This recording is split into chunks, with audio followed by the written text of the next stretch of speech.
In case you haven't realized it by now, unlike other countries where history is made up by a series of important men and their deeds, in the case of Romania the main character of its history is the Romanian people itself. Still, there are a lot of important Romanian rulers with important achievements, some of which with decisive influences on European history, such as those who kept Islam at bay for a few centuries, when the Muslims were set on a global rampage, at the height of their conquest and atrocities, thus allowing Western Europe to prosper. It would take almost 1,000 years from the birth of Islam for Muslims to completely overrun Eastern Europe and threaten Western Europe. Throughout history the land of Romania was attacked by everyone who had some power in Europe, starting with the Greeks, the Roman Empire, the Persian Empire, the Asian migratory hordes of the Dark Ages, and continuing with the Islamic empires, the Catholic world, the Austrian Empire, the Russian Empire, and ending with the people that controlled Western Europe in the modern era and today with the European Union. As such, a complete unity of Romanian speakers was never achieved. After the conquest of the Dacians by the Roman Empire, the Romanians were organized in small states or were not organized at all during the Dark Ages. In the Middle Ages the first proper Romanian states appear. In the south of today's Romania there was a state called Vlachia by foreigners and simply the Romanian country by the Romanians themselves. Together with Moldavia in the east, these two states would be the only ones of Eastern Europe that would endure up to the modern era, when they were united with the other main area inhabited by Romanian speakers that were still not assimilated, Transylvania. In the Balkans, the other group of Romanian speakers, the so-called Romanian Vlachs, preserved their identity and culture as well. In fact, in spite of the general chaos caused by the empires that tried to rule the Balkans, the Balkan Vlachs were always one of the most successful nations of the Balkans during the Middle Ages and the Renaissance. In the 18th century they became so powerful that the Ottoman Empire was seeing them as the main threat of the Balkans, and as such an invasion of the main centers of Vlach culture was undertaken. The capital of the Balkan Vlachs of that era was the city of Moscopole. This was the largest city of the Balkans. It had over 60,000 inhabitants in an era when Athens, for example, had only 10,000 inhabitants, of which only about 3,000 were Greeks. Moscopole was surrounded by other Vlach cities that were also larger than Athens at that time, with more than 10,000 people, such as Grămoștea, Nicaea, Linca, etc. The only cities that rivaled Moscopole were Western European cities and Constantinople, today's Istanbul, in the east. This was the most important cultural center of the Balkans, with its own banks and universities, and the only city of the Balkans apart from Constantinople that had a printing press, for example. It was obviously the main commercial center of Eastern Europe as well. Its riches and the fact that it was the most important Christian resistance center of the Balkans, with a concentration of over 70 churches, would unleash the envy and hatred of the Muslims and lead to its downfall. In 1769 the Ottomans started attacking the city. The attacks continued for 20 years until 1788, when the Albanian Muslim allies of the Ottomans overran the city and destroyed it almost completely, stealing everything they could. A large part of the survivors left the area occupied by the Albanian Muslims and spread out into Eastern Europe, while the elite of the Vlachs moved to Vienna and Budapest, the main cities of the Austrian Empire. The majority of the Balkan Vlachs have been forcefully assimilated since then in countries like Croatia, Greece, Serbia, Bulgaria, etc. We have already discussed some of the most important ancient leaders and we will discuss the more recent ones later, so next we will discuss a short list of important medieval leaders of the Romanian speakers, not necessarily in chronological order. One of the most successful leaders in European history was Stefan the Great of Moldova. For half a century, he single-handedly managed to stop the Islamic invasion of Europe at the Danube during the height of the Ottoman Empire, while being backstabbed by the Hungarian speakers and the Polish. He was so successful that even in the 20th century old people were preserving legends about him that were passed down to them by their forefathers. Called the Athlete of Christ, by Pope Sixtus IV, he transformed Moldavia into one of the most powerful states of Europe of the day, a state that could not be defeated although it was attacked by everyone around them, from the Polish and Hungarian kingdoms, to the Islamic Empire and the Tatar hordes. The fortresses he built or consolidated all around Moldova still stand today.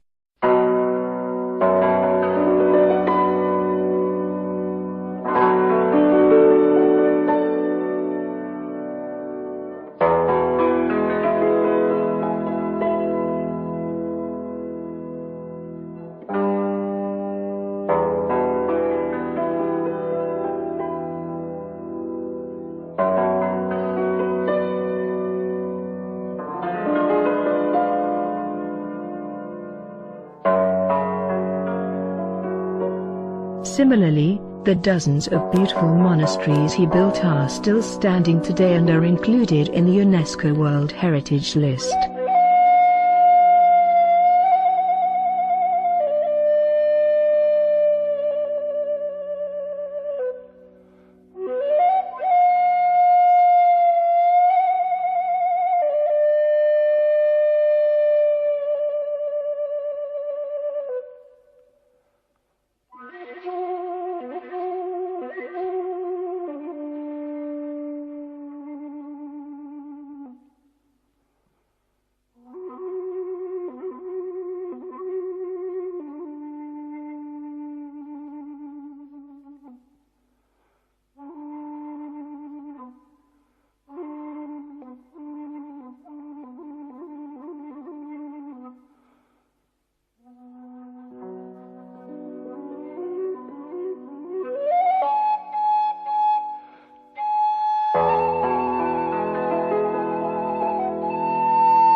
Stefan the Great of Moldova fought 36 wars during his half-a-century reign. He only lost 2 of them, and even those were transformed into victories soon after. Moldavia was a small state compared to its neighbors, the Hungarian-speaking state, the Polish Kingdom and the Ottoman Empire. This is why in the majority of these battles the Romanians' odds were ridiculously small. For example, the Romanian king of Hungary Matthias Corvinus attacked Moldova with an army of 40,000 knights but was defeated and almost killed by Stefan the Great of Moldova, which had an army 4 times smaller and made up mostly of peasants. Another example is the giant attempt of invading Moldova by an Islamic army of 120,000 Muslims led by Suleiman the Magnificent, which was crushed by an army of 40,000 Romanians and 5,000 seculars from Transylvania. The entire army of the Ottoman Empire was slaughtered during the Battle of Vaslui, or as they tried to escape, resulting in the greatest victory Christianity ever had against Islam. 20 years later Stefan the Great of Moldova would crush a Polish army of 100,000 using again 40,000 Romanian peasants. Islam was started by a 7th century pedophile. So pedophilia became allowed in the cult of Islam, since the man who started it is supposed to have been sent by God. Thus the Muslims became history's biggest slave owners, including little boys and girls. From the Eastern European countries they were asking for thousands of little boys and girls to be sent to them annually as a tribute. One of the children that was held hostage by the Ottoman Muslim Empire would turn out to be Dracula. LOL. Vlad Tepes, to be more precise, the Romanian king who is the source of the Dracula story. He was a relative of Stefan the Great of Moldova we discussed earlier, and he too had to deal with the Muslim invasion of Europe, after he was released from Turkey and became the king of Wallachia. Much of the stories giving him a bad name come from the Saxons who occupied parts of Transylvania, and who described him as a cruel leader who prescribed all kinds of sadistic punishments. Vlad used to attack these Saxons often. What is known for sure is that he impaled criminals in his country and also the Muslims who attacked Romanian lands. That is where his name comes, Vlad the Impaler. He was known to be very strict with wrongdoers and unrighteous people. Legends say that the country was so safe that he placed a cup made of gold on the fountain for people to drink with, which was never stolen throughout his reign. He strengthened Wallachia economically and militarily until he was ready to rebel against the Ottoman Empire, who was asking for tribute from the Romanians and was at that time in its most powerful days, having just conquered Constantinople. He did this in an original way. Because the proud Muslims who were sent to ask for his submission would not take their hats off in front of the Romanian king, he nailed their turbans on their heads permanently. The Ottomans sent a huge army to punish the Romanians. Lonako's Chakokondiles wrote that the Muslim army numbered 250,000 soldiers, while the Turkish chronicler Tursunbeg placed it at 300,000. Abandoned by his Hungarian quote-unquote allies, Vlad harassed the Muslim army using his small army of 30,000 Romanians continually until the night of the 16th of June 1462, when he launched a night attack on the Muslims with the target being Muhammad the Conqueror himself. Vlad and his best Romanian soldiers disguised themselves as Muslims and entered the camp and slaughtered the elite of the Ottoman army. The attack was a success and the greatest sultan the Muslims ever had was forced to flee for his life.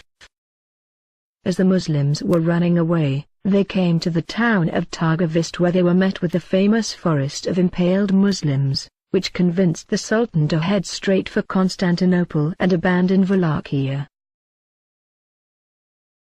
Vlad was betrayed by his brother who wanted to submit to the Ottomans, and so he was forced to leave to Transylvania, where he thought the Hungarians were his friends, but they too betrayed him and arrested him.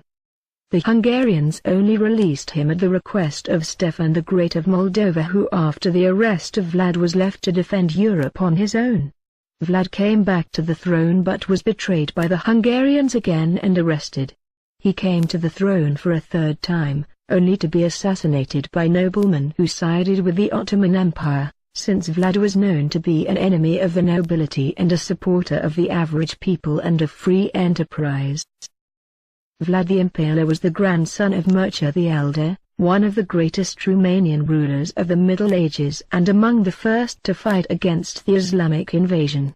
History records him as a complete ruler, one that developed Wallachia and its economy and army, reformed the country and extended its borders to include neighboring lands inhabited by Romanians, and turned Wallachia into a rock that stood firm against the Muslim hordes. In 1389 the Serbian king Lazar called the entire Christendom to help defend Europe against Islam, but apart from the Romanian ruler almost nobody else was interested. At the Battle of Kosovo, the Europeans eventually lost, even though they managed to kill the Muslims' sultan himself. His son, Bayezid, climbed the throne after this battle and attempted an invasion of Wallachia to punish Mircea the Elder for helping the Serbians. The Romanians defeated the vanguard of the Islamic army but were overwhelmed in a second battle, forcing Mircea the Elder to abandon the throne. Called the bravest and wisest of Christian princes by the 16th century historian Johannes Leunclavius, he came back a few years later, and his reign was marked by a series of campaigns in the south of the Danube against the Ottomans, who were at that time attacked by the Mongols under Tamerlane. Another important king was Michael the Brave. He had a spectacular military career. Through a series of peace treaties and brilliant military victories, he managed to defeat pretty much everyone who had an interest in the lands of today's Romania. He tackled the Ottoman Empire, the Polish kingdom, and the Hungarians, who at that time did not have a country and were trying to rule Transylvania, and one by one defeated all of them. He was joined in his initial anti-Islamic revolt by the Christian Bosnians and by the Serbs, and later when he attacked the Hungarians, the peasants from Transylvania rebelled as well. At the height of his short career, he managed to unite most of the old Dacian kingdom in a single powerful state, for the first time after the Roman conquest of Dacia. His enemies called him Maleficus, meaning the evil Dacian, and his friends called him Restitutor Daci, meaning the restorer of Dacia. He was tricked by the Holy Roman Emperor Rudolf II, who first promised to help him against the Hungarians who wanted to take back Transylvania, but then betrayed him and ordered a mercenary to kill him when he least expected it. He became a famous man in Europe at that time, with some foreigners admiring his brilliant leadership skills, while others envied him and constantly tried to backstab him. The English ambassador to Constantinople, Edward Barton, wrote about his 1595 victory over the Ottoman Empire, the greatest force of that era in Europe, quote, "What so many emperors, kings and princes couldn't accomplish, was done by Michael, the smallest and poorest of kings, who defeated the armies of the great Sultan."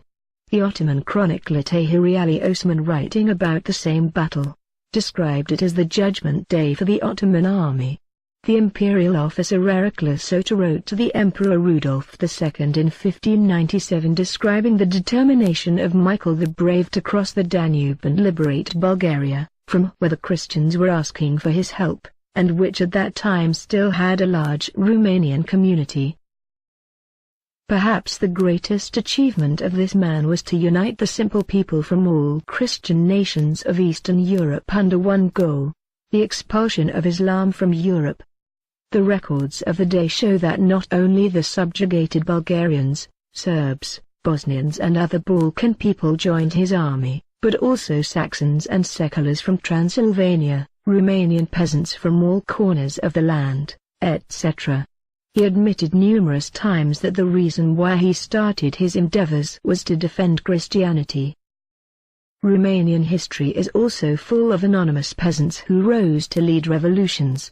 Being occupied by so many foreign powers for such a long time, there are few countries in the world, if any, that have such a high number of revolts and rebellions, starting with the Dacian revolts against the Roman occupiers, and ending with the modern anti-communist revolutions. One such revolt was the Transylvanian revolt of the Romanian peasants against the Austrian Empire, who at that time was trying to convert the Romanians into Hungarian-speaking Catholics and was treating the Romanian peasants like slaves and destroying their Orthodox churches. Set in a time when Freemasonic revolutions were taking place all over the world and initially started as a rebellion against the Hungarian-speaking nobility that oppressed them for centuries, it became a proper war against the Austrian Empire when it tried to suppress the revolt by force, and ended up as a war for the national liberation of Transylvania, with the leader of the revolution being called Rex Daci, or the King of Dacia in the Austrian painted Chronicle of Vienna. He, a simple peasant, was received many times by the Austrian Emperor, something which few people of the era could manage. His revolution made the headlines of European newspapers for years. This man was called Hora.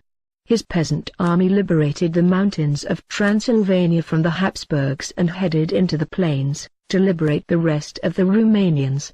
Romanians from all classes joined the rebellion, from serfs to public officers to soldiers of the Austrian army. After a series of spectacular victories of the peasant army against the Imperial Austrian army, the leaders of the revolution were betrayed by a group of companions who were caught and were threatened with torture and reprisals against their families. The traitors were also influenced by the Orthodox priests who were being persecuted in that era and were afraid of the reprisals of the Austrians, so betrayed the revolution. The Austrians made a spectacle of the execution of the Romanian leaders, who were executed using the breaking wheel, a slow and painful death. To avoid future revolts and embarrassments, the Austrian emperor would later abolish serfdom, or slavery. Baron von Praes described serfdom to the emperor in 1778, quote, "The nobility considered the Romanian a man born to be their slave, whose only happiness should be the fact that he is allowed to breathe.